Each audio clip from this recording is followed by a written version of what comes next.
A typical night at Grandma's house. Only Jerry Carroll is not your typical grandmother. She and her grandkids, Chris Carroll, Brittany Carroll, and Christina Carroll, have a very special relationship.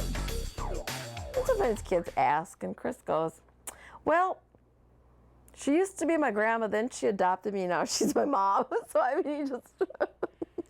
The children's mother got into some trouble, and now she's in no position to take care of them.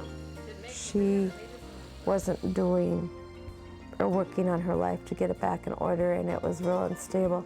I wouldn't allow her to come see the kids. Chris and his sisters have adjusted to their new life and seem happy here. They say it sure beats the foster homes they were in for a while. Because you know that, because you know her well, and you don't have, and it's not like you're going to live with someone that you don't even know. The kids call Jerry Mom and treat her like a mother in just about every way. But it took a while for everyone to get comfortable. Traditionally, grandparents spoil, and they take care of the child and then relinquish the child when things get rough. Grandparents who are parenting can't do that. They have to establish the same firm, clear limits and appropriate discipline that parents use. So there was some extra work for Jerry and some confusion for the children. Christina, please come sit down at the table. I think that a child being raised by his or her grandparents may feel that they have been let down or discarded by their own parents, and they may not even be able to put that into words. I think that people have to be around and ready to explain to children that they are deeply loved, that they haven't been abandoned, that the people that surround them are committed to them. All of these things can go a long way in helping children cope with this. And when Jerry herself needs counseling, her pediatrician is standing by. I think that having a healthcare provider, a pediatrician, that they can go to when they have concerns. You know, how could I do this better? I don't understand this developmental problem.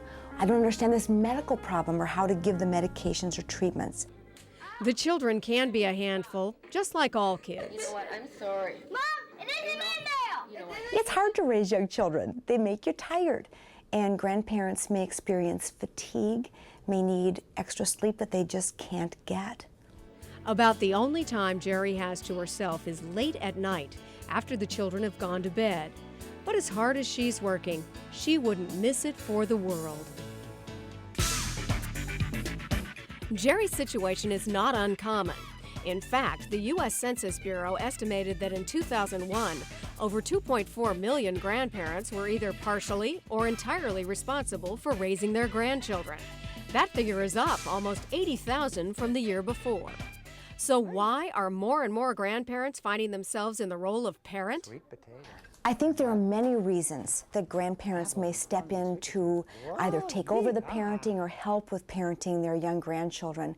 One might be that parents are young and just weren't ready for that responsibility when it happened, and grandparents realize that and are committed to the children. That was the case for Michelle Ives, who never batted an eye when it came to her commitment to her young grandchild, Justin. My daughter was 19. She became pregnant. She wasn't married, but she was living with a boy, young man. They had a relationship. She became pregnant and had a baby boy.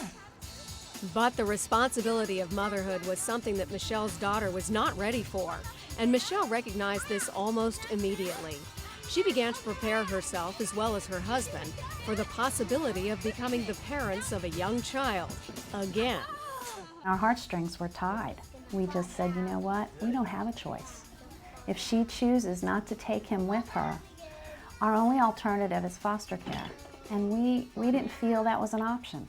We didn't want to lose him, we loved him, and we just felt like, you know what, this is God's plan for us, and we have to do the best we can. Michelle juggles a full-time career and also has a 15-year-old daughter at home. Yet she still manages to find time to care for Justin. At a time when she and her husband would be looking forward to their retirement years and world travel, they've had to postpone those plans. You're looking at a college plan, we're talking health insurance, It's not easy, and we've had to cut out the new cars and the trips, and that has to wait, you know, and we hope that we keep our health long enough that we can enjoy those things later in our life. Michelle may not realize it now, but according to Dr. Hogan, Justin may play a big role when it comes to her and her husband's good health.